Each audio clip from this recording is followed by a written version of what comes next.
I asked Pastor Fleming, could I do the 30 and under for a specific reason? I looked up some statistics the other day, just right here in Memphis. And you have 18 and under, there have been 30 homicides since January 1st. Now, we're not talking about from mid-October up until now, which have been more. 18 and under have been 30. And then 29 and under, it has been 84 deaths. Now, when you get 30 and over, you got 45, and then from 45 up, you got 31. So both numbers for 30, basically from 30 on up, you have more deaths between the 18 to 29 range than there is from 30 on up put together. Now, we're not talking about mid-October up until now, which has been more. So it'll probably be in the 90s if we added those up.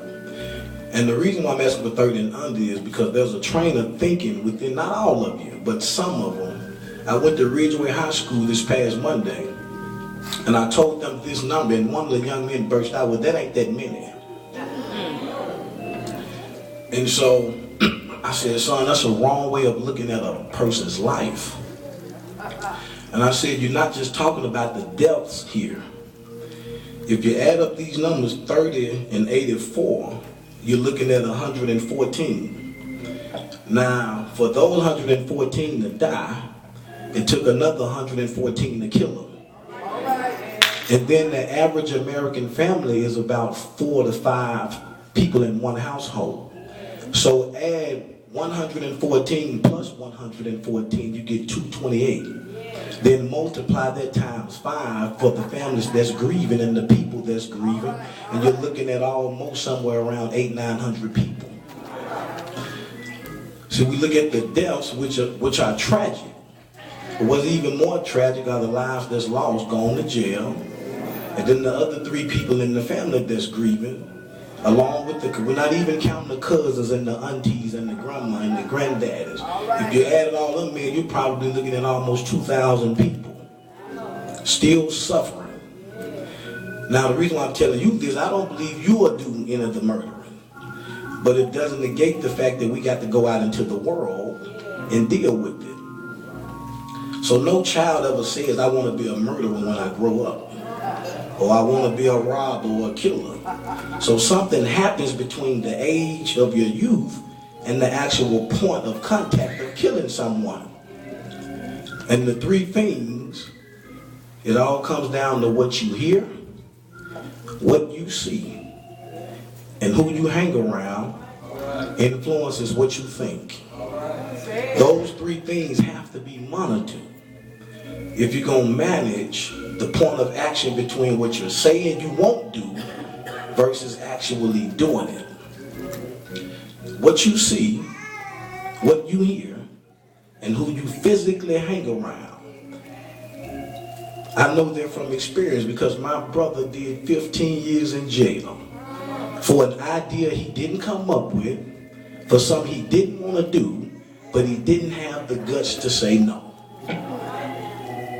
15 years. Who you hang around heavily influences where you're going to be. You can call it entertainment entertainment. I'm just watching it for entertainment, but it's being planted in your mind. And so when you end up in the situation, you're going to only do what's implanted in your subconscious mind. So I don't believe you'll do it, but that's my prayer for you all today, is that we watch what we hear, what we see, and most importantly, who we physically hang around. That's my prayer. And then lastly, my prayer is, the first scripture I learned as a little boy was Ephesians 6:1. And it said, children, obey your parents in the Lord, for this is right. Honor thy father and thy mother, which is the first commandment with promise, that it may go well with you. And the best part is that thou may live long on the earth. That's a promise. And many young people not honoring their mothers and their fathers. They're not honoring their grandparents. They're cursing them out. They're talking bad to them. And that kind of lifestyle will put you, if not in the grave early, you will live a grave-like lifestyle. So that's my prayer. That's my prayer. I'm not going to close my eyes and pray. That's my prayer. Is that all of you all be whatever you reach in your mind and in your heart to be, in spite of your environment. In spite of your environment. In spite of what the statistics say. In spite of what, I pray that God give you dreams big enough to overcome your environment. To overcome your circumstances. And to overcome the negative hearsay that you're going to hear out in the world, that you're already hearing. So I pray that each and every last one of you don't look at yourselves as you look at yourselves, but gain a godly view of yourself. I read that in a book one day and it changed my life. It said, stop looking at yourself the way you think you look, and look at yourself the way God sees you. And it'll change your life. That's my prayer. I pray that prayer. When I speak to young people at the schools, I always tell them, you don't have to be what your environment tells you have to be.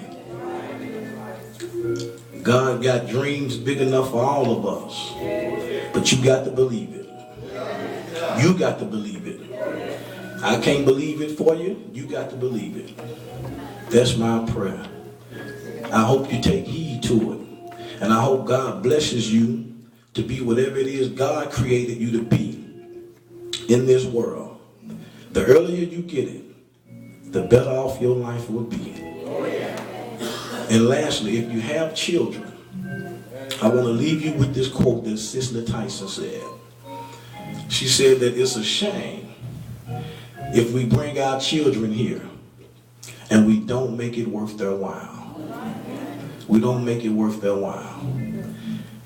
And that's a true statement. The saddest thing that a child can ever say about their parents is what I say about my father, is that he left me nothing. He left me nothing. He left me nothing but memories of him drinking, memories of him asking me for money the first time I met him, and memories of me seeing him strung out on the hospital bed, can't speak. That's a sad thing for a child to be able to say about their parent, is that you left me nothing. So start now. If you have children, get in the habit of leaving something behind, working towards something, because you don't know. So when you die, your child can carry something on to the next level. That's my prayer. That's my hope. God bless you. Thank you. Amen.